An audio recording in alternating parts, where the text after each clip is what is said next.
Personnel Committee of Richland County to order. The time is 2:30. And we have a brief agenda for us. Was the meeting properly posted?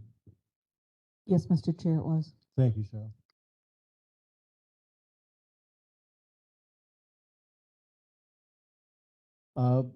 Previous meeting minutes, does anyone have any changes or corrections to any of those? I will declare those approved as published. And I will accept a motion for today's agenda. Mark Cooey, seconded by Gary Manning. All those in favor signify by saying aye. Aye. Opposed? All right, we have an agenda. Since I don't have the agenda in front of me, someone tell me what the first thing is. Mr. Chair, Yes.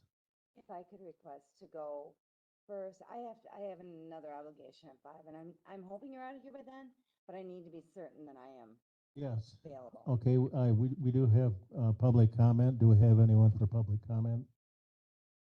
Okay, I've skipped over that because I didn't have the agenda that I was looking at. Okay, Barb, which number are you? 9. All right, I'm going to call on you then to lead us in a discussion, possible action, accredited years of service for 2 MIS employees. Okay, I'm just gonna share some information here.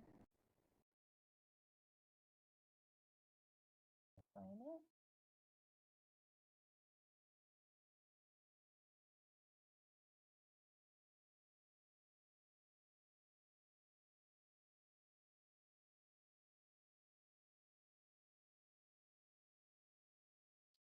Oh, hopefully.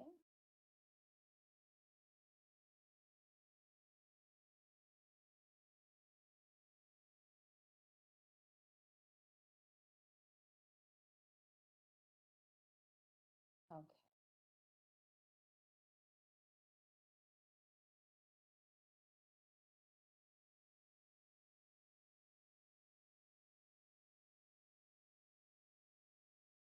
Okay. So with this, I have 2 employees who were contracted individuals before they were hired by the county. Both individuals started as contract, not that they had the option to start with the county because the positions did not exist at that point. We then created those positions and those employees were moved to those spots. So it wasn't a request of theirs to make a job change. It's something the county did with their employment. Currently, our practice has been adopted in the county handbook that if a new hire is hired and they were contracted in the same or similar position, their years of service will be counted if the administrator approves request by the department head. My issue with this is we have 2 long-term employees who've been dedicated to the county, no discipline against either one of them. And for retention purposes, I'm requesting that they, and I found one other county employee that this would apply to, so be given the same courtesy that we're giving to our recruitment and new hires. So from this point forward, you've already made this decision and anyone being hired can have their contracted time accredited. But we missed 3 employees is the best that I found. I've talked to HHS, Tom and I have had conversations, and to the best of my knowledge, there are no other employees that were contracted and then directly went into county employment with no break in employment. So this would affect 3 employees, 2 from MIS, 1 from Pine Valley. And my request before you make any motions is that you change it from 2 MIS to any applicable employee. Retention is not as expensive as recruitment. And currently I have an employee who's out for 2.5 weeks, and it is causing significant problems in my department, but he was going to lose his vacation time. and we wouldn't pay him out the week because he hasn't met his 15 years as county employment. But if we were to consider his contracted employment, which was doing the same job, he would have gotten paid out that week, and I wouldn't be in the predicament I'm in. So I'm requesting that you do this. The supporting documents I have in the folder is from the handbook. This letter is from Tammy. She has concerns that will need to be addressed as to when you want to make this effective. If you want to go back to the 1st of this year, or today, or the 1st of next year. And she asked about other employees, but that I've addressed because this is not for casual. Your handbook does not address casual. It's in the same or similar. So casual wouldn't include that. It's when they were full-time to full-time, or if you want to consider part-time to part-time. How would we handle the sick time? That's something that I hadn't considered because it doesn't significantly address sick time for the other two, but I would ask Tammy, how did we handle that for the two for HHS that we did? So sick time isn't a consideration, it's the vacation time that I'm questioning. And if approved, you need to tell her what date to use in payroll for recognition. So again, I would suggest that we do it the same as we did for the other two individuals, because there is precedence. We've already done this. What did you do for those individuals?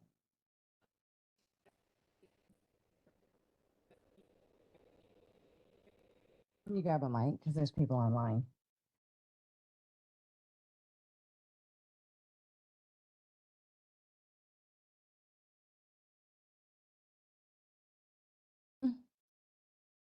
At the top. Lit? Yep. There we go. So the ones that were hired in January, when I got the status form, some were given credit for 2 years, some were getting credit for 3 years, So we had to work it out that I used whatever their anniversary date is for their hire and take it back the 3 years, 4 years, 5 years, whatever, to make it work in payroll. So I have to put basically a fictitious anniversary date into payroll to make it work, so they accrue vacation accordingly. If that makes sense. But we've done that already. That's been established, and it's a precedence that we've already set. Yeah, it was for the three new hires that HHS took off contracted because of the budget process, that they had to be brought on as full-time employees. So that was a condition of employment for those three. So my question is, what does this cost the county? As Barb said, the one employee, it would have allowed that one employee to get up to potentially a week paid out of vacation. Instead, you're still paying it out. I'm just short a staff member, and he's getting paid it. And then it's just, at what point, it's, for me, it's like right now, if they're at 4 years, and then this is going to bump them up to the 5 year, or 15 years for 5 weeks of vacation, how do I handle that in payroll? Am I supposed to go back to January and now give that person who accrued 4 weeks? Am I supposed to give them 5 weeks? So that's where this kind of snowballs when we make these changes. Mr. Cooley, how should we do this? We've already done it. We just haven't done it to everybody in the, We're talking about county-wide though. yeah, but there's only 3, my understanding. That is There's my only 3 understanding, people is that there's hasn't only been 3 done. this would affect. To me, it makes sense to do it. I don't quite understand the payout thing. Of course, where I work, you can buy out your vacation whenever you want. You don't have to take it. You just put it in as buyout and they pay you. And that's pretty much what the Is that paid concept annually is. then, or when you leave? The buyout, Anytime. anytime. So as they go throughout the year, if they just want, say they got shorted hours or whatever reason, they needed an extra paycheck, they buy out a week's vacation, and it's their vacation, right? They earned it. Administrator Holcomer, do you have a comment for us? My thought is this, and it might not be the correct thought. Certainly the committee has a prerogative to make a decision today, but I'm wondering, with Candace coming on in a short period of time, I hate to dump a lot of things on her right away, but HR is her expertise. And, I'm just concerned about setting a precedent for the future. Yeah, It's in the handbook that we're gonna do it going forward. for new Where is that in employees, the yes. handbook? It's page 17 at the Okay. bottom under hiring and employment, section Okay. H. I've Okay. highlighted it up here. Okay, So for new employees, that is correct. But it's just a thought that I had that we wait until Candace is here. But I think if we did wait, then we'd have to have the understanding that that the deadline where Jason would lose his time, that we waive that requirement because we wouldn't be able to do that until she was here. So it's a committee decision as to how you want to move forward with this, but my thought was that it may not be a bad idea to have Candace weigh in. Mr. Carroll? Is there some deadline or some time constraint on? June 30th. yeah, employees have 18 months to use their anniversary from when they accrue it, otherwise they lose it. And in the handbook this year, we made the change that if an employee's been here 15 years or more, they're eligible to get up to a max of 1 week paid out. So by making the change, because right now Jason is considered here 11 years, and so if we make the change, then it would allow him to be eligible to get up to 1 week paid out of vacation, and then he would accrue actually another week of vacation. Yes, John. Just another question that I have, perhaps for Tammy, is I know that there's certain departments that have contracted employees. So if the committee were to approve this today, do you see this happening more down the road with contracted employees, or is that what we have in the handbook takes care of that issue? If it's in the handbook that, if they can make the request and the administrator approves it, that should cover it. Didn't realize that language was in there. And, I just want to make it clear that Barb did come to me and stated that the administrator could make these decisions on their own. I just felt it was comfortable, or I just felt that it was appropriate that it came to the committee for their input as well. Well, given that we're changing administrators, that was probably a good choice. How say you, committee, are you comfortable going ahead with this change, which I think we're probably going to make?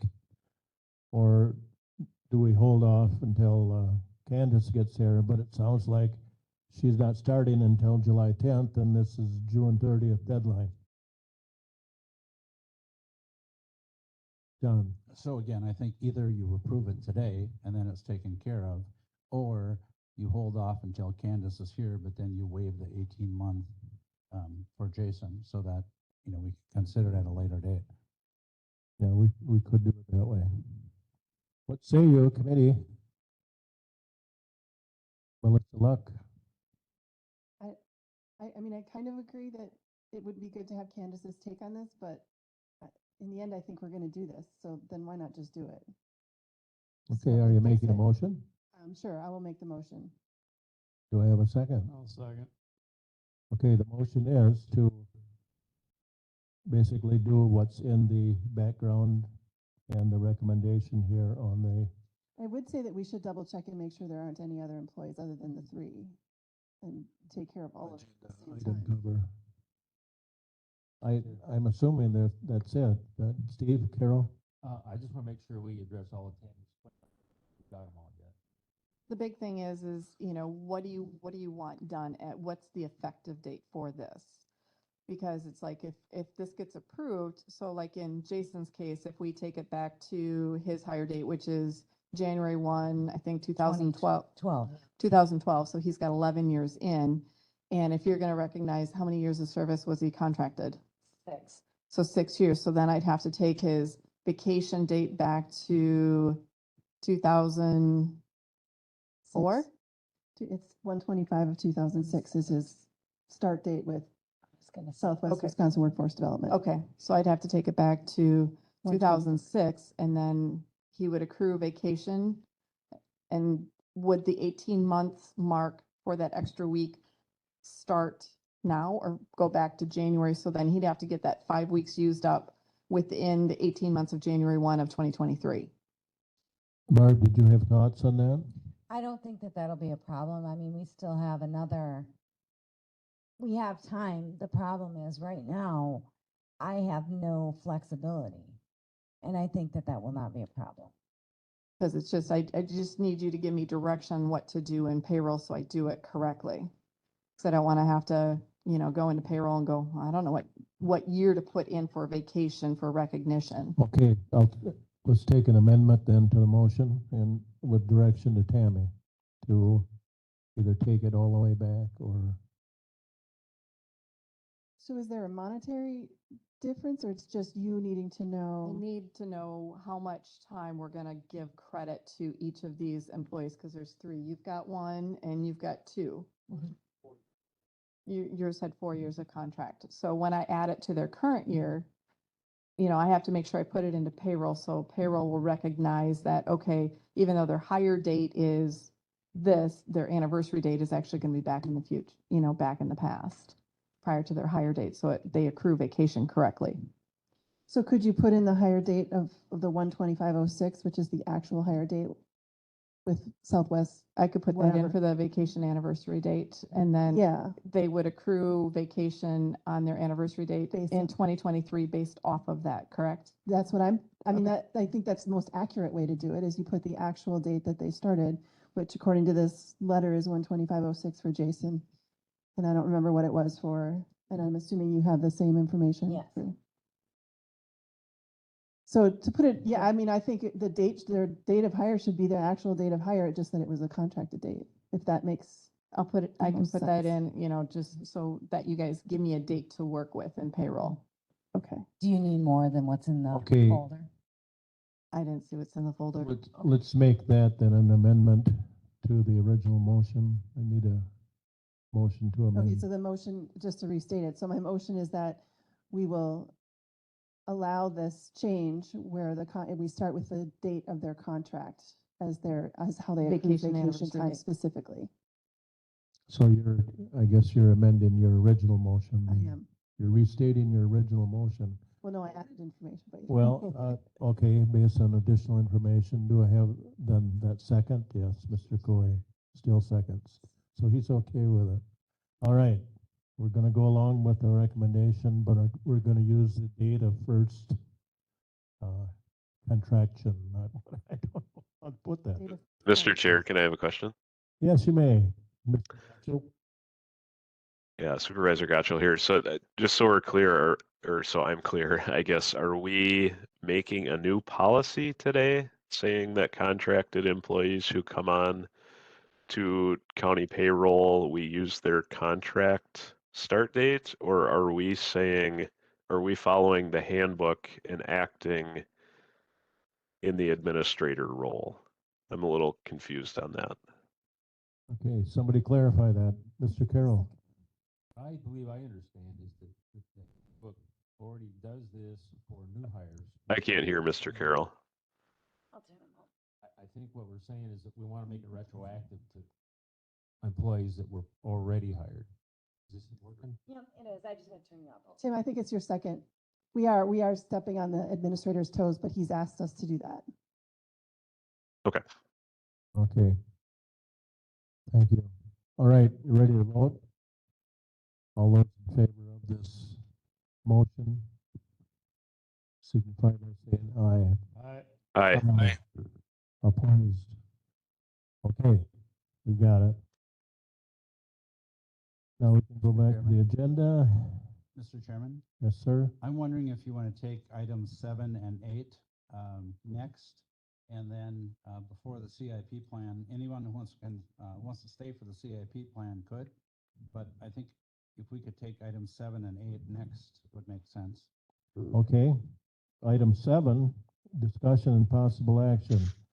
Sheriff's Department transitioning to 12-hour shifts. And let's see. If John, do you want to take the explanation or call on the sheriff or? I think Mr. Spencer and Jeff, are you going to start out? Okay, thank you.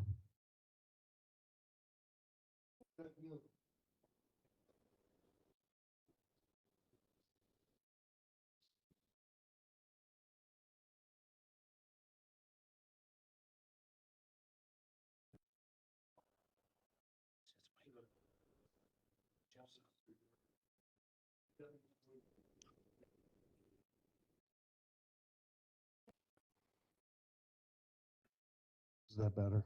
Yes. Okay, I apologize. You want me to start over or? Yes. Okay. My name is Jeff Spencer. I'm the business agent for the Wisconsin Professional Police Association, which is the union that represents the Richland County Deputy Sheriffs.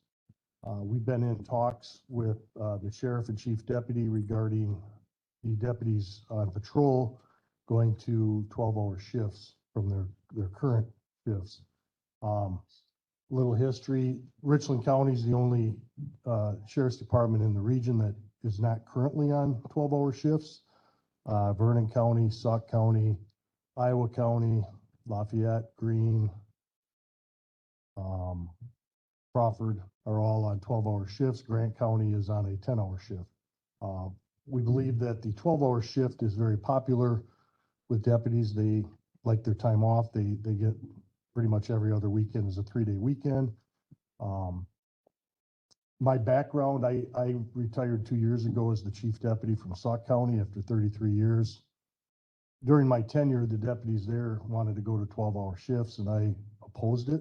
I thought there would be a lot of issues with it. I thought the deputies wouldn't produce. I was worried about filling shifts and sick leave. I was worried about the budget. I can honestly say that I was proven wrong in all of the things that I was concerned with. I found that we had a savings in our budget. Overtime was down because we had additional staffing on every shift. The deputies were happier because they had every other weekend off versus working every weekend. They were more productive. The sick leave decreased. It was just a win-win for everybody. So that being said, we worked out the attached MOU with the sheriff and the chief deputy. We've been in talks. This is a draft. The only change to the collective bargaining agreement that they are currently working under is the hours worked. And then instead of like now the hours are in 8-hour days as far as accruals, we just propose that they go to 12-hour days. It makes it easier for the accruals, and it's fair if they're working 12 hours. For instance, on a holiday, if they're working 12 hours, why not pay them the 12 hours of holiday pay? Same thing with vacation and the other accruals. So, same thing.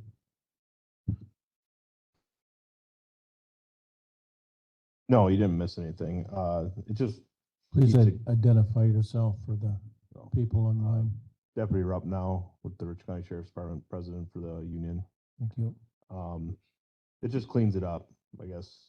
So like as it lies now, if you're working 12 hours and you're accruing your vacation, say at 8.5 hours, you end up with 4.25 days off. That would be considered a week of vacation. So you have a 0.25 that nobody's going to take. You can't take 0.25 days off. So I guess accruing everything at 12 would just clean it up. I mean, the only time you'd have a whole number, I believe, is at the 15-year mark. You'd actually have a whole week where you could use it. So other than that, Jeff covered everything. Mr. Carroll? Could we explain how the transition would happen if we decide to do this, going from 8s to 12s in terms of the timekeeping, the accrual of all the benefits and all that kind of thing? So our scheduling software could, we can transition it to operate in 12-hour shifts and on the rotations that we're discussing. So the timekeeping could be tracked by that. It also, that also would, if we set it up to do so, would track the benefit accrual and all that stuff as well. Then we could just forward that information on up to Tammy for her software.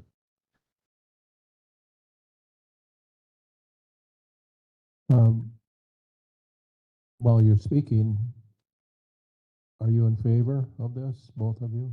Yes, Sheriff I and am in Chief favor Deputy of it. Wallace? I think, you know, if looking at it from a retention standpoint, it's what they want. as far as the accrual of vacation time and sick leave time, that doesn't really cost us anything. And the only thing that we can see that would cost us more would be the holiday pay. I think looking at it as a retention tool, if it saves us from losing people going to this, just one person hiring and training, it's going to save us tens of thousands of dollars if we don't have to do that. Melissa Luck.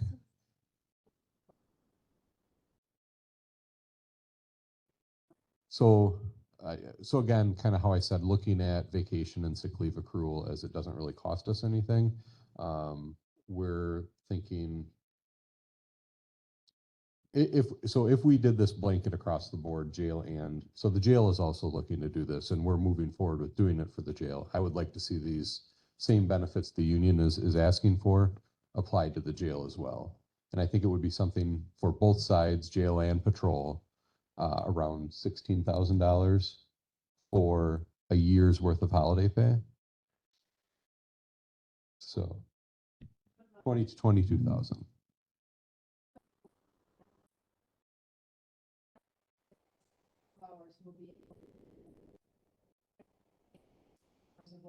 No. So I have to repeat that. So, okay, so it says 12 hours will be at the overtime rate. And if they're working 12 hours every day, does that mean that 4 hours of that is overtime every day? No. Okay, what does that statement mean then? Really what that means is, like, for your holiday pay right now, they get 8.5 hours, because that's what their shift is, 8.5 hours. So you're going to a 12-hour shift, so it'd be additional 3.5 hours of pay, which really affects only the jail at this point, because the road, if they work a 12-hour shift, they're gonna get paid for all 12 hours at that holiday pay rate, which is 3 times the normal pay. Are you looking at number 4, ma'am? I am looking at number 4, yes, which is 4 not talking about holiday pay. Correct. Number Yeah. 4, it's just like it is now. If they work 8.5 hours now, any hours worked beyond 8.5 hours are at the overtime rate. Right. This would just mean any hours after 12 hours are at the overtime rate. So Oh, in 12 hours excess of straight 12 time. hours would be overtime. Yes. Got it. I missed the word excess there. Got it. Okay. Thank you for clarifying. So you're saying that the only change to our budget is just how we pay vacation time, or they get more vacation time? It would How they be, do it. the only real effective on the budget would be the holiday pay.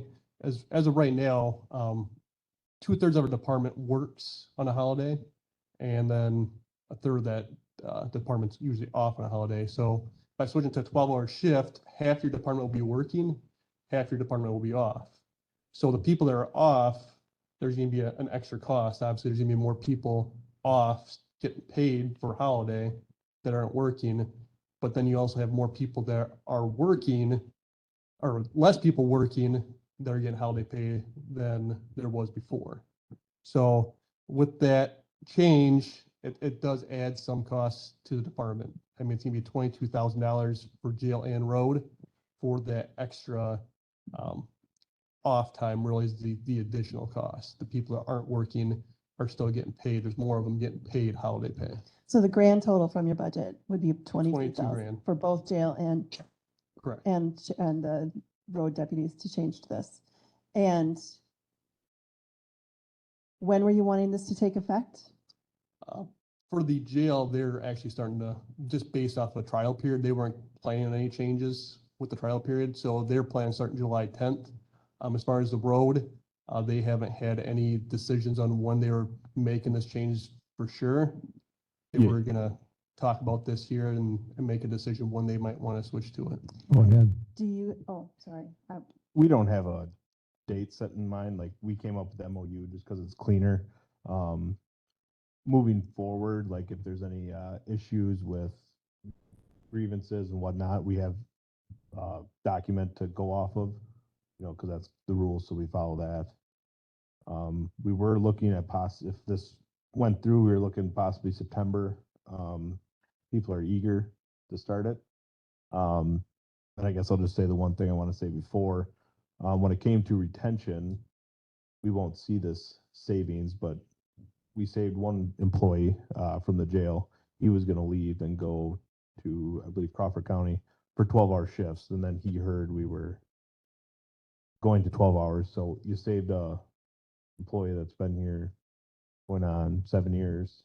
And we actually lost one. Granted, there was some other closer to home and whatnot, but he liked the 12-hour shifts as well. And he even says, like, as soon as I leave, you guys are gonna go to 12 hours. So, I mean, it's definitely a way to keep people here and to recruit people when needed.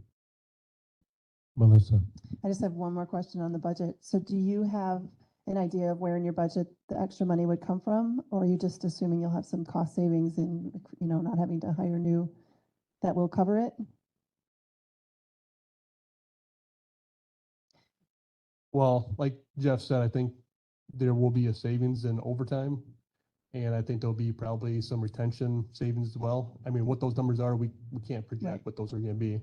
But we're very hopeful, especially after listening to Jeff talk about how things worked in Sauk County, that we would see that savings and it would kind of cancel each other out. Okay. And if I could ask a clarifying question, Chief, the $22,000 is for a year, not the remainder of this year, correct? Correct. That'd be for a year, all 11 holidays that we get paid for. Okay, That worst case scenario. That's the worst case scenario. all right. Anyone else? Yes, Gary Mannion. I take it you have kind of talked to the deputies, employees about this, and you, the way it sounds that they're in favor of it? Okay. They proposed it for the jail. They actually took a vote. Okay. And for the jail staff, out of 14 employees, 12 employees were in favor of this. And for the road, I know they took a vote as well. I guess Jake would probably know the response for that. Yeah, there was nobody against it.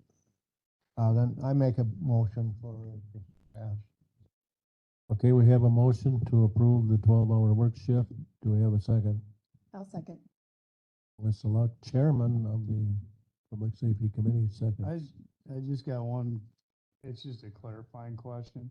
So reading this schedule, so this schedule has a 36-hour week and a 48-hour week.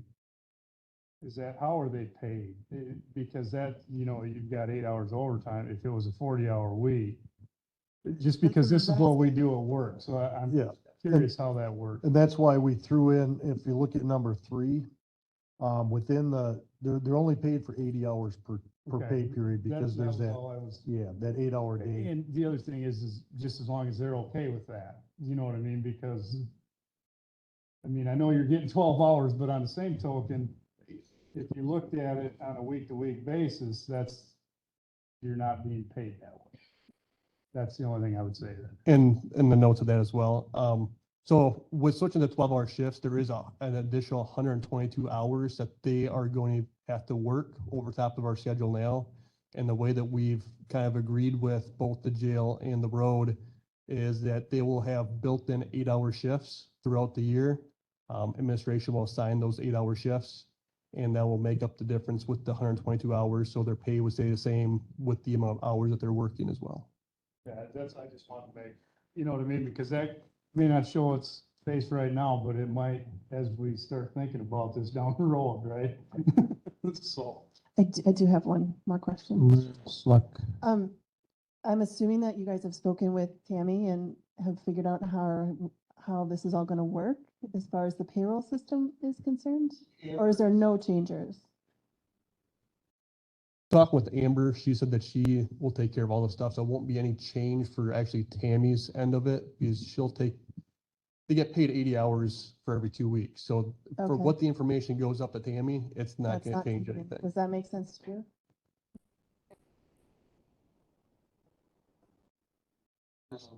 Because we're gonna do the 8-hour shifts, Can you it'll still be the same Mine. amount of hours.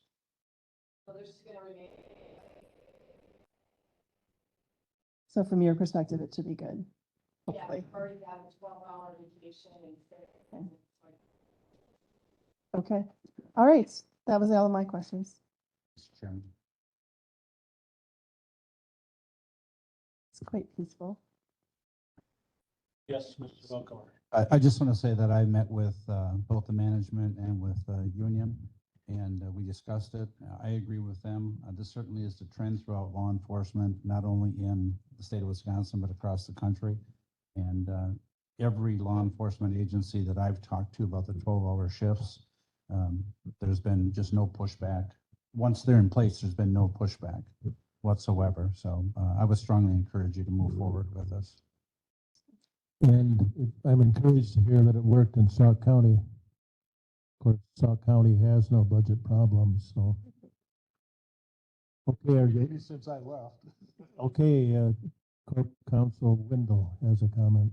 Just either the document can be amended later or just notice to the parties in section 1 where it talks about the extension or termination of the trial period.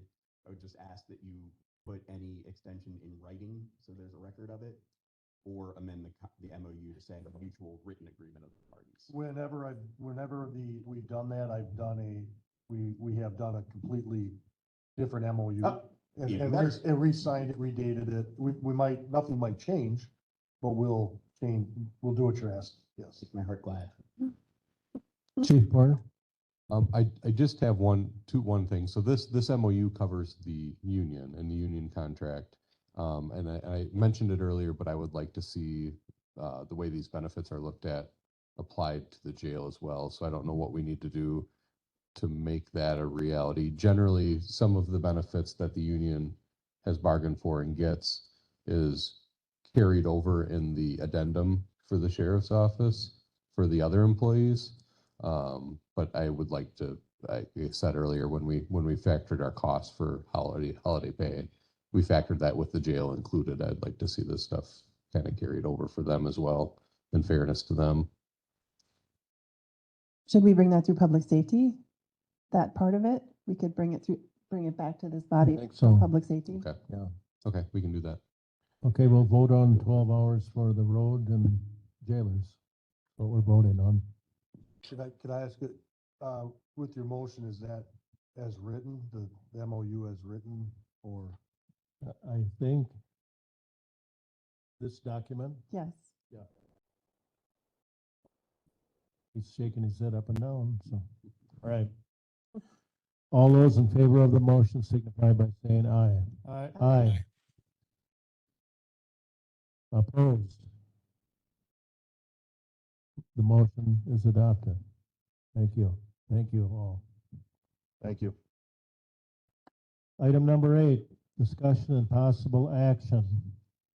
Elimination of 2 county positions in UW Food Service and the UW Food Service Department. And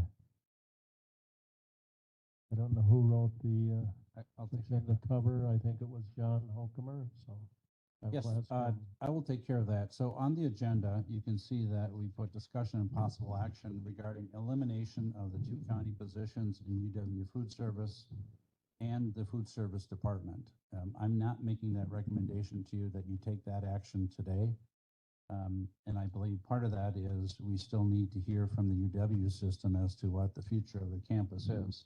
But I did want to get it on the radar for the committee and for the county to keep in mind that the June 30th deadline, with no meals being provided out there anymore, that there's no justification to have the individuals working out there. So the county board took action on Tuesday evening. On Wednesday, we sent the letter that was included in your packet to Stephanie and to Cindy. So they're aware that in the letter, I was specific about it, that this talks about the food service program. It didn't talk about their employment with the county. So what I'd like to offer to you today is, I think it's important for the committee to know where we're going, and also for Cindy and Stephanie to know where we're going. So my recommendation to you is this, that you authorize me as the administrator to notify them in writing that the last day of their employment with the county would be the end of the payday in July. So July 15th, 3 weeks from tomorrow. That way they would have insurance coverage for 1 more month. Their benefits would be for a full month. they would be receiving 2 paychecks yet in the month of July. And in addition to that, we sent an email to all the departments today, and things change very quickly as far as vacancies and how things are filled, that we would also offer them the list of current vacancies within the county if they're interested in pursuing any other employment with the county. And I can just tell you very quickly what we've heard back so far is that there's a half-time position in child support. Health and Human Services currently has 6 vacancies.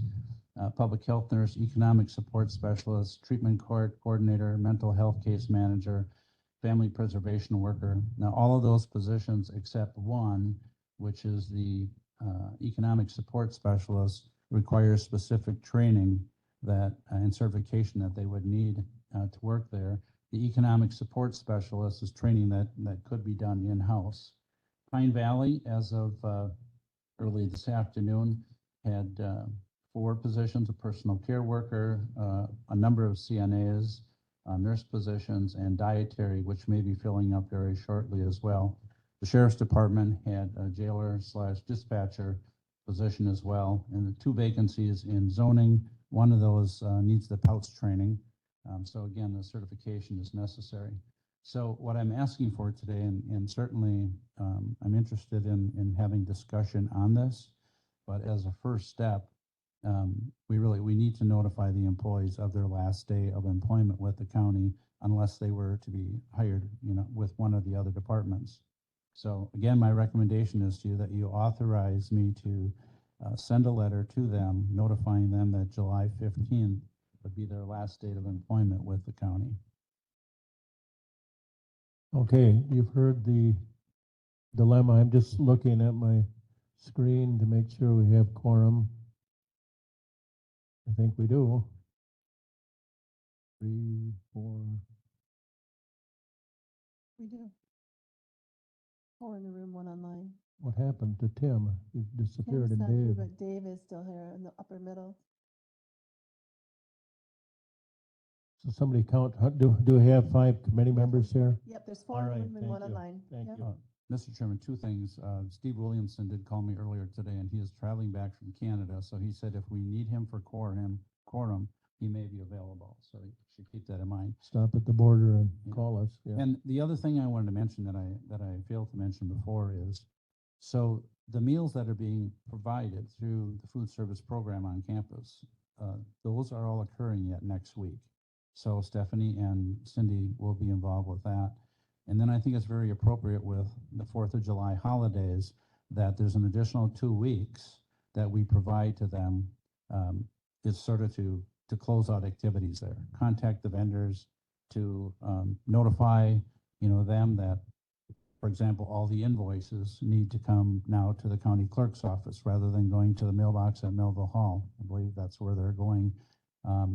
If there's any, and I want to spend some time with both Stephanie and Cindy as well.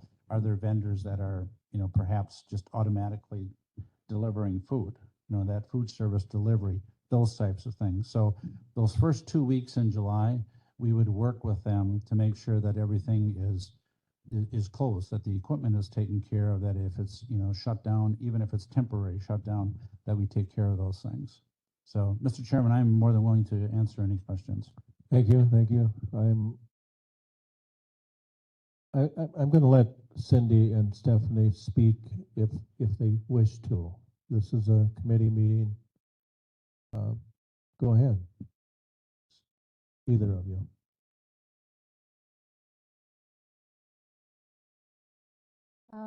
I appreciate the 2-week notice that you hopefully are gonna give us and maybe any county Speak into positions. the mic and get close to it and speak loudly. Sure. I appreciate that you're gonna let us know if there are any other positions available in the county. We obviously have questions about the product that remains at Pine Valley and how that should be distributed and all of those questions. Right. Okay. Sorry, at the campus. I apologize. I said the wrong word. Four. I was thinking about and month-end things that you said that we needed to finish, and we have Pepsi and Airmark. Some of the products need to go back to Airmark. Pepsi's got some machines there that need to go back to Pepsi. Anything else I gotta finish up there? And the food product. And I appreciate giving a 2-week notice to 3 weeks, sorry, 3 weeks. Okay. I'll keep looking online. I know you're not gonna unplug the refrigerator and walk out. I know you're not gonna do I'm that. gonna pick up the refrigerator. or the Unplug, freezer. unplug, like, Well, we'll have to clean everything up. This gives us time to. And you want us to stay there at this time? I take it, and we can clean all our freezers down and Yeah, certainly we'd want to work with you, and I'm sure that we're not even thinking of everything, so we'd want to work with you. The freezers like they are, we need to open them up, clean them out, dry them, wash them. Right. So definitely, I would spend time with you, and whoever else would need to spend time with you. We know that this is not easy, but you know, and it's not easy for us. It's not easy for you, but it's something that we need to do. I do have a question on. I have been here since 10 years in this summer. I have vacation and sick time. I don't really want to pay it out. I would like to find a job with him if I could. These are the types of things I think that if the committee authorizes us to move forward with this notice, that we would be spending the next couple time that I could. the next couple weeks that we can talk about I don't this. think I'm going to go to HHS. I'll be honest. I'm not qualified there. Be a cook. No, certainly we're going to work with you as much as we possibly can. Yeah. And I've only missed 3 days since I've been here, starting in 2013, other than having surgery. I'm a dedicated worker. Yep, and I did intentionally, in the letter, I put in there that it was not, the reason for this is not, it doesn't have anything to do with the performance of your job responsibilities and job duties, or the quality of the food, for example. So, no, we appreciate everything that you've done, and we will continue to work with you and help you as much as we possibly can. okay, thank you. All right, we have the recommended action, the agenda cover item is, thank you, Melissa, and what is the motion?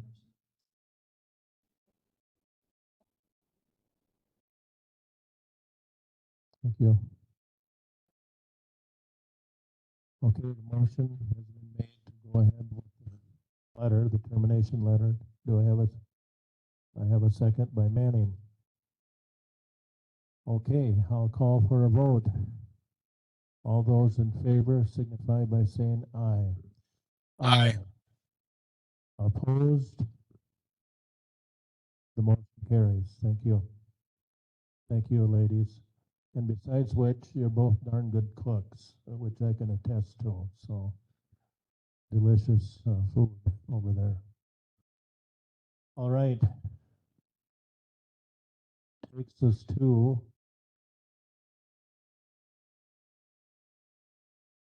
we've changed around the agenda so much, I'm not sure where we are.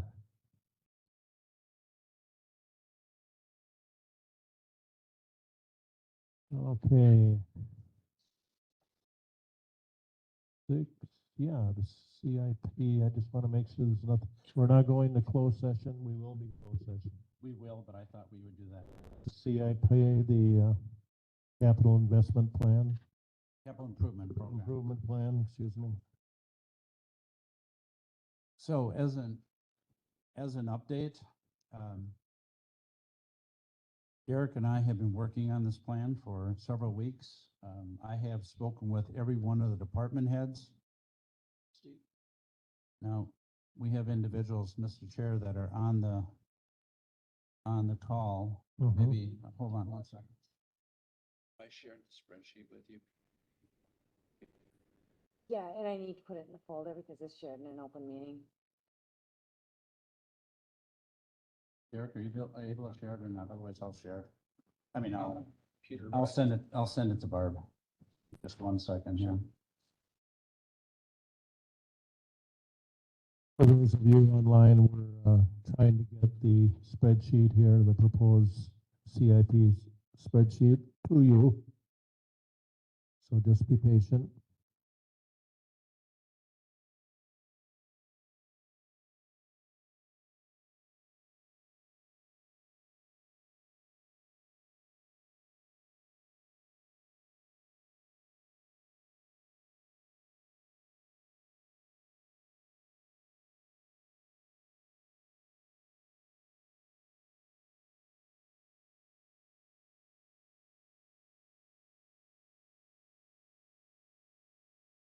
Yep, I've got it. Do you want it shared as well as put into the folders? Yeah. Coming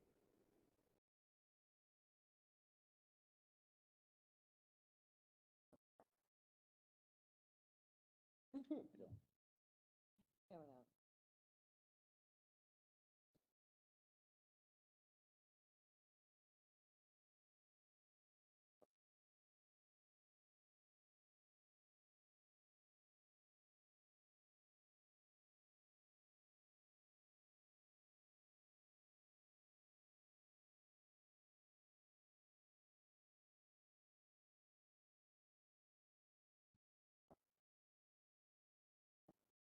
That's the one.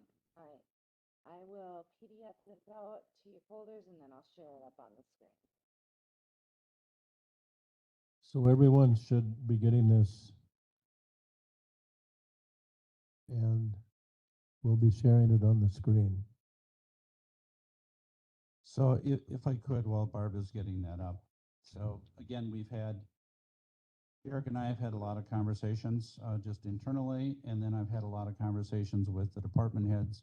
I'm very pleased to say that all the department heads are on board with this. There were a number of things that we had to either move to future years or take out of the plan completely. I'm going to do an overview and hit some of the highlights today. If you remember last year, you did the short-term borrowing of $1,050,000. That included the fees that were associated with the borrowing. It is something that I would certainly like to see the county get out of the practice of doing the short-term borrowing, and I've got some ideas on how we can do that. But for this year, especially with uncertainties regarding the UW campus, I am suggesting that we defer some of the items on here, even though I personally don't like to defer items unless we absolutely have to. One of the things that I will suggest, and we don't have to take action on this today, but I strongly suggest that the company work with a firm, whether it's Ash Creek or Johnson Controls or someone like that, to take a look at every one of our county facilities and take a look at what is absolutely needed, that we need to repair and prioritize, or I should say what we need to replace, and then we can prioritize those, or that areas where we can still find parts and we can make repairs and we'll be okay for a little while.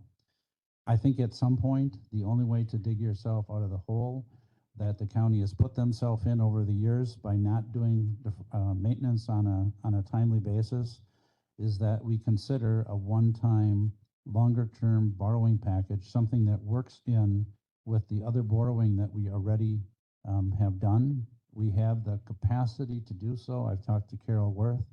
I don't want to put words in her mouth, but she thought that this perhaps made a lot of sense, that we prioritize these things and do a borrowing package that we can knock some of these things off the list. If we don't do that, it would be an impact to taxpayers, but a lot less. Exactly. Like a 30-year mortgage versus 5 years. And I would say not even a 30 years. We'd take a look.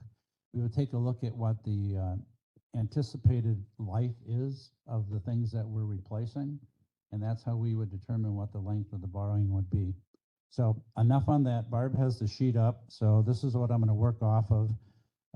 For those that are watching at home and for here as well, or watching from their office, the column that I really want to talk about is the one, if you look on the top, it's about in the middle of the page that says Fund 92 STB, short-term borrowing.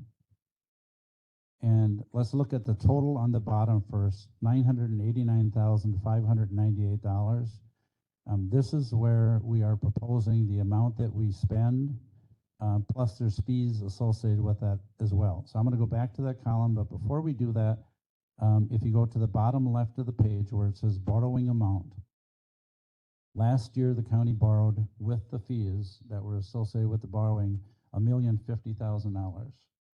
What Derek and I are proposing this year is that we borrow $1,010,000, so $40,000 less. The projected fees are about $20,500, would leave us a balance of $989,500. What we have built in for projects right now is $98 more than that. However, we won't spend all this money day one, so there will be interest that will accrue on this, and that'll more than make up the $98 difference in the cost. So let me just stop there and see if that makes sense to everyone for right now. So again, that last year we borrowed $1,050,000. We're proposing for this year $1,010,000. And how many years, Derek, have we been doing this? This be the 4th year, maybe? Because Clint started it. I think so. So I'll just go through these. I'm going to go back to that center column there. Highway Department, $500,000. Having spoken with Josh and with Derek, that is the level that we've been borrowing since we've done this a couple years now, is $500,000. So no change there whatsoever. But a good thing about that, John, is that our putting this into highway is increasing our general shared revenue through the road, whatever they call it. The General Transportation Aid. GTA, yes. Yes. Because on the GTA, the General Transportation Aids, we get reimbursed for a portion of what we spend. So the less we spend, the less money that we get. The more money that we spend, the more in reimbursement that we get. Next is the Sheriff's Department. Last year they had $225,000. This year it'll be $226,000. Again, that's for the purchase of squads, and then the Spillman project is a software that the Sheriff's Department uses. That went up $1,000 from the prior year. On the jail, we have $15,000 in. 10,000 of that would be for repair of the jail shower in the Huber portion of the jail, and $5,000 for video visitation upgrade. For the dispatch radio, it says 0 there. That's because we've already borrowed the money. So the column, the Fund 92 for this year, it has 0. But if you go over to the left-hand column, you see $8,100,000. That's for the recent borrowing package that the county just did. Under the courthouse building, we have $34,000 in. That $34,000 is for replacing three heat exchangers per year. That's something that the county has been done, and we would like to continue that. And yeah, $25,000 for the heat exchangers, $3,000. Am I looking here right there?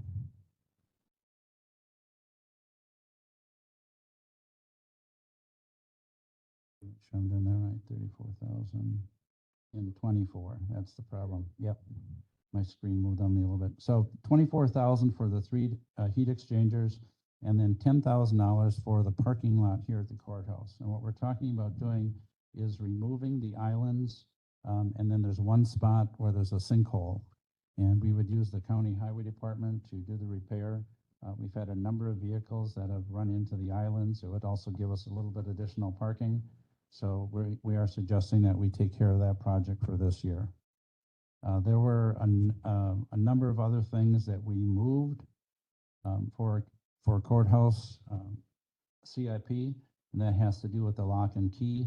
And there was $70,000 in for that, which we decided that we would move that to 2025. And then there's also the chiller under the jail, and Derek and I talked to Randy about this.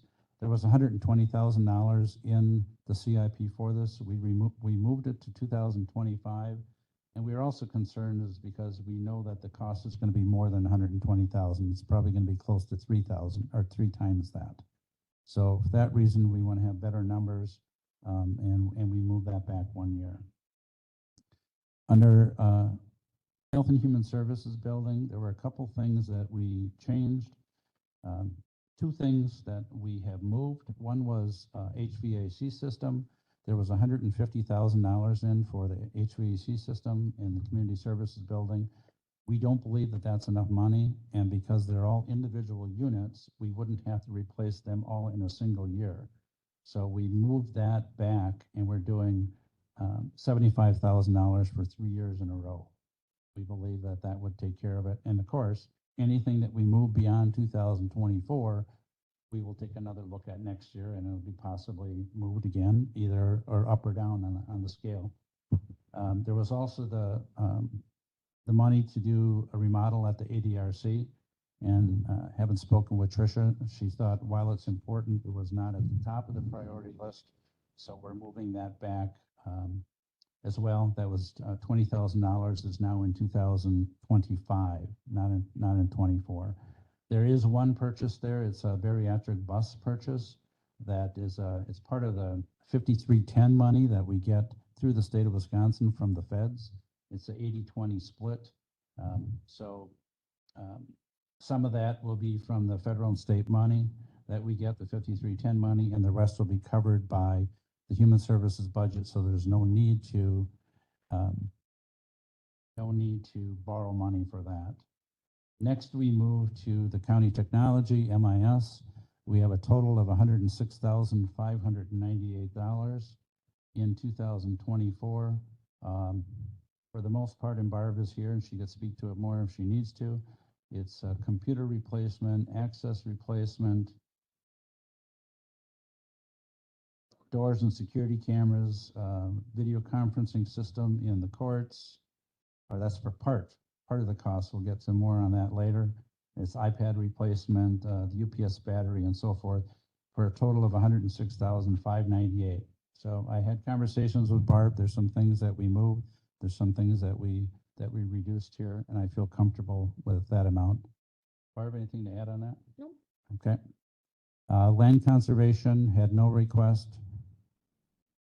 Emergency management. Emergency management had a storage garage for the command post, and we moved that to 2025.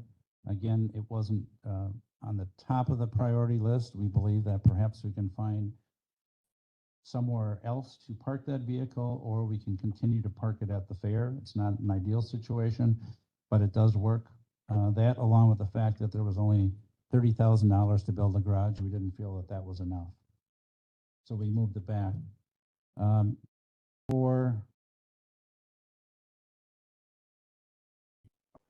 For the ambulance, we have $0 here of borrowed money, but however, they would replace an ambulance cot at $26,784 and work on the HVAC system to replace that. That would all be done within their budget and also some federal or state grants.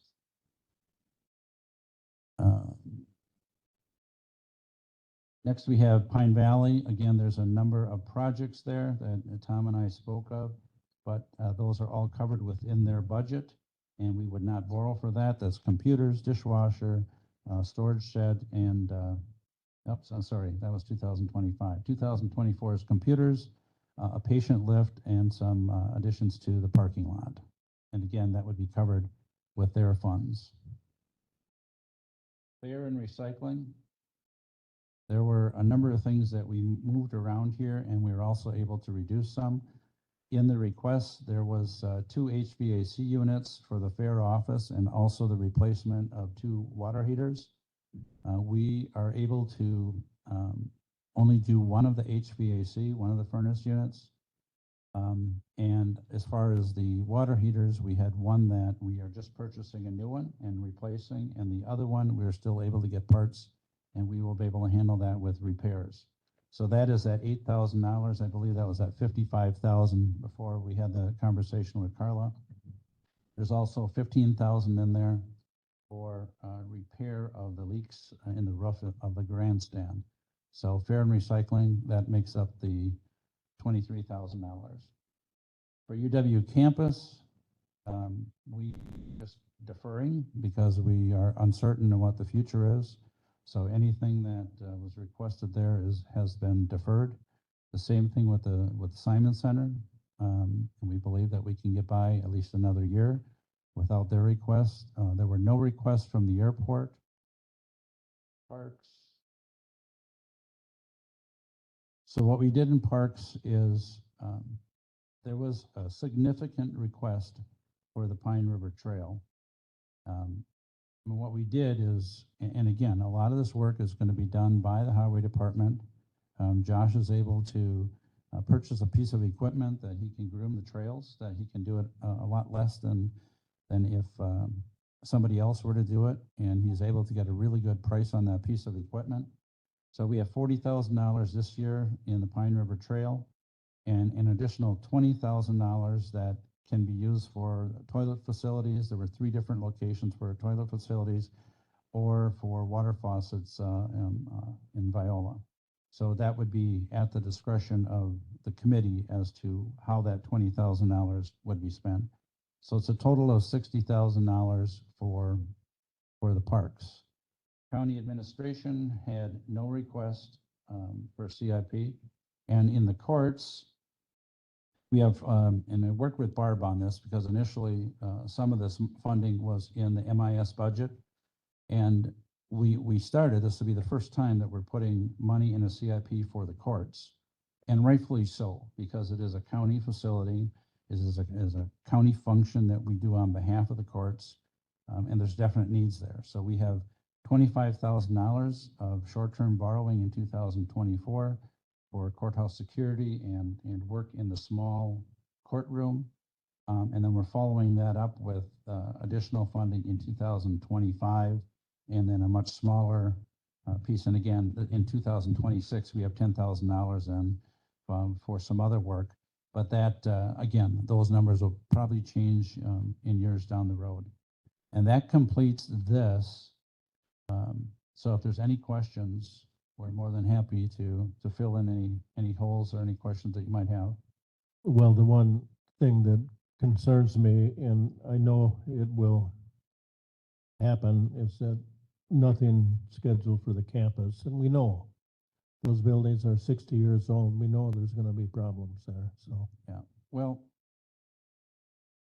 I will say this, and I feel a little bit uncomfortable saying this because we don't know for sure what's going to happen.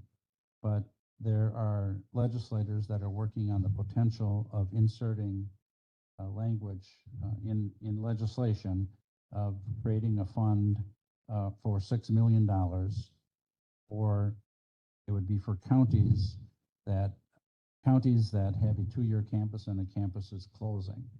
And that if the county has a plan in place, that those dollars can be used for those efforts. So I would say that we're not forgetting about the campus completely. There is an opportunity. Yes, the legislation has to pass, but I think that there's a very good opportunity that will happen, because there's Richland Center is not the only 2-year campus that's probably going to see closures. yes, thank you. That's what I understand too. And I would also add that, as I indicated earlier, that I think the only way that we're going to get ourselves out of the hole from this deferred maintenance is to do a longer-term borrowing, that we really establish priorities, knock some of those major things off the list. We can eliminate the short-term borrowing that we've done for the last couple of years. And the debt capacity is there to do it, and the ability for the taxpayers. It's the smartest way of doing it. But I think, again, there's uncertainties that we don't know yet. I think we'll probably know more soon. Mr. Carroll, you had a comment? I'm sorry, John, but go ahead, Steve. A couple things. I was wondering if you're going to, as things move on, reflect this back in the 5-year look ahead that Clint started, and so that we it'll be a work in progress, but that we can at least see how this piece fits into the longer term plan. Yes, absolutely. And Derek and I have already spoken about this too, that we would like to see, some of the departments have only put things in for 1 year or for 2 years. We really want them to put it in the entire 5 years. Yeah. And then along this same line, I think it sounds promising that there is potential legislation with a fund, but even if there wasn't, we probably need to do a plan, an assessment of the campus. Now, I found an assessment that's just fairly recent of the campus buildings, which it's a lot of pages, but it was an assessment done just recently, and so if nothing else, we use that as a guideline to get us in the right direction. Yes, and Mr. Chair, just in response to that, I agree with everything that you said. The other thing that I'm strongly recommending that the county do, and I've had this conversation with the chairperson, is that we need to, I believe that we need to appoint a committee that's going to take a look at the future of what is now known as the campus property. And, you know, it's every once in a while, one of those lifetime opportunities comes along. And I think that we need to take a look at it that way, is what is the best use of that property in the future? Is it for development? Is it for the county to consider building a government campus or government facility? Is it done all at once? Is it done over a phased-in approach? Are there buildings that we can already use now? And let's say, for example, if we were to move everyone that's currently across the street in the community services building, could we move them and then sell that building rather than sticking a lot of money into the HVAC systems and other things over there? So I'm strongly recommend that we do that we get moving on that and have a committee take a look at what the potential use of that property is. I will be naming that committee very soon, so you'll be hearing from me. But also, John, the millions of dollars that we perhaps might get through the legislature to help us in the 2-year campus thing is going to be contingent on our having a plan. So we have to do this. And I mean, I want to do it, but we need to do it. So if, I think the end result, and I don't want to cut off the debate here, but I think the end result today is that we would like your approval to move this forward to the county board at the July board meeting. Okay, you're looking for a motion unless you have further questions. Mr. Chair, I'd make the motion. Okay, Mr. Gotchel, was that you? Mr. Turk. Mr. Turk, thank you. We'll take your questions under discussion.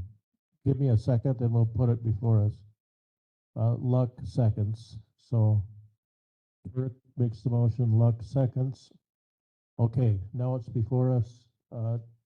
Gary Manning, you had a comment. Yes, I'd just like to speak about if we did get, I think John said like a couple $1 million, $2 million.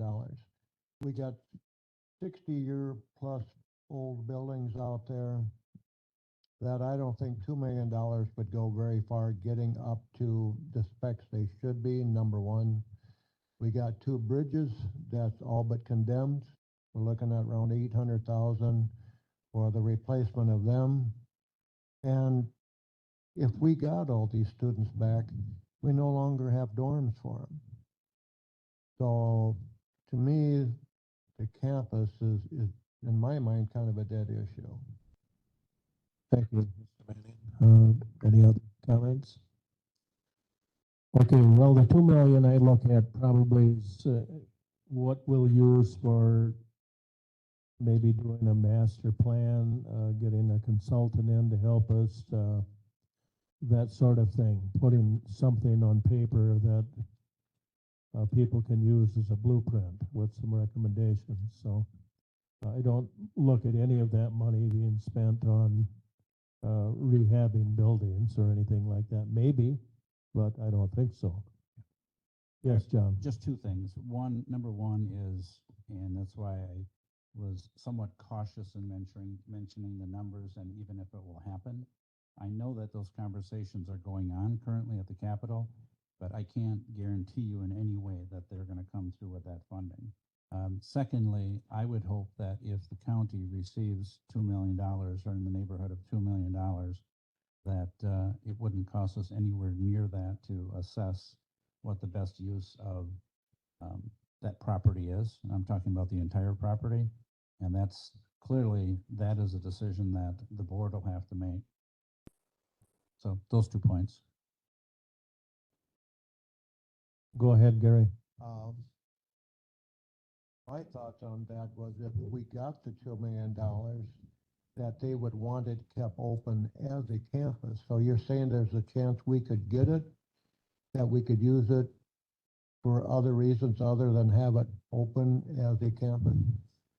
I believe that the intent of the legislators is that the money would go to counties where the decision has been made by the state to close the campus. So it's not to keep it open, it's if the campus has been closed. Okay. So the motion's been made on the CIP plan and seconded. Unless you have further questions, I'm going to call for a vote. All those in favor of the 2024 proposed plan indicate by saying aye. Aye. Aye. Opposed? Okay. We approve your work, John and Derek. Thank you. Now, we are at a closed session.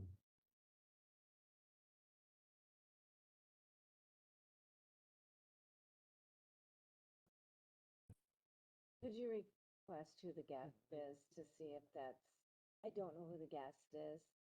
And I'll either have to, I'm worried that it might be Candace. Oh, so someone is on the call as guest. If you could unmute and identify yourself. Well, we're going to entertain a motion to go into closed session, so we're trying to figure out who we have to block out and who we can keep.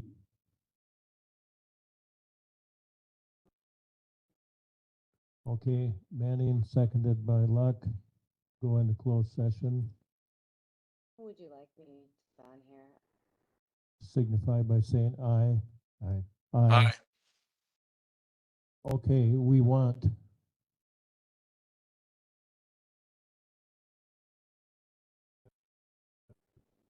say, we identified that. I'll just take them out. Okay.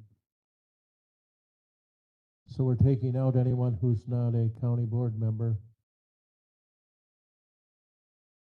Your screen will go black. Do not despair. Is it okay to leave it? Oh. So, that's.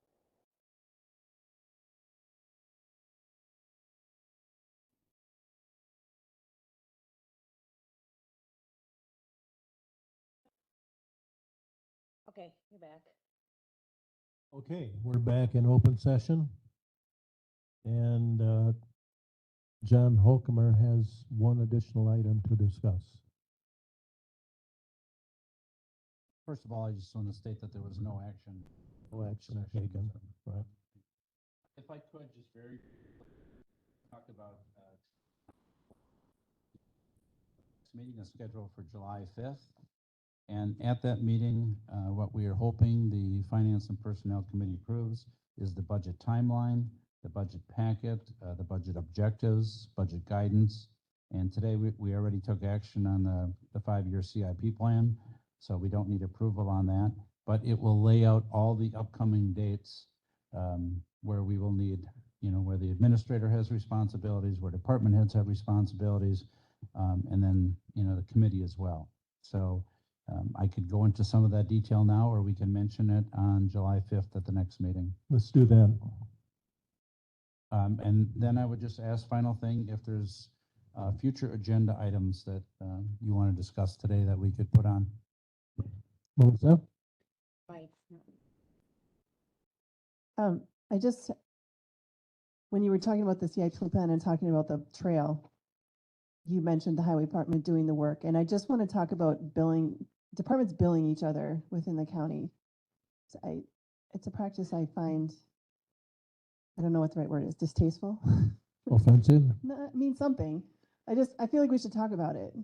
I don't understand how that works. Well, I think and why it's- that, and maybe that's common in. I think it's totally appropriate because their work and their efforts are valuable and it We can't accounts for discuss it right something. now, though, so we'll discuss it later. Yes. Right, yeah. You're right. Okay, we'll add that. Anyone else? Did you want to get your train experience into the official record? When you take the train, the better leave buffer for time. They're usually late. Okay.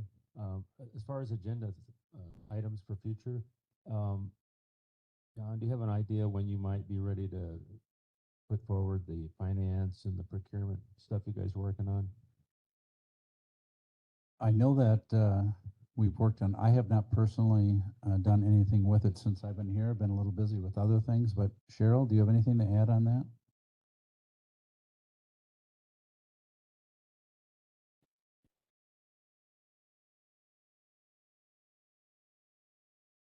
I think we were waiting till the new administrator started and figure out if we were going the HR direction or the finance direction.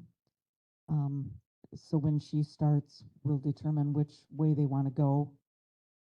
Because if they go immediately finance direction, they'll probably want to review what we're working on, make sure it meets their needs before we proceed. Although we could probably do changes, but it's probably, as long as we haven't had one this long, that we wait. Okay. Steve? Yep. All right. I do agree with what Melissa, I think what she was getting at with highway. The discussion with Josh going more when they talked about possibly doing county work, doing type of work like they're talking with that trail by another entity of the county. And at that time, we discussed, maybe like half price would be appropriate. So I think there should be a discussion about. And there will be. We're going to add it to the agenda, Gary. About the rates that they would charge. Further discussion is not appropriate now, so. But I will call on you for the final motion. Thank you. Do I have a second? Luck seconds. All those in favor of adjournment signify by saying aye. Aye. Aye. Opposed? We are adjourned.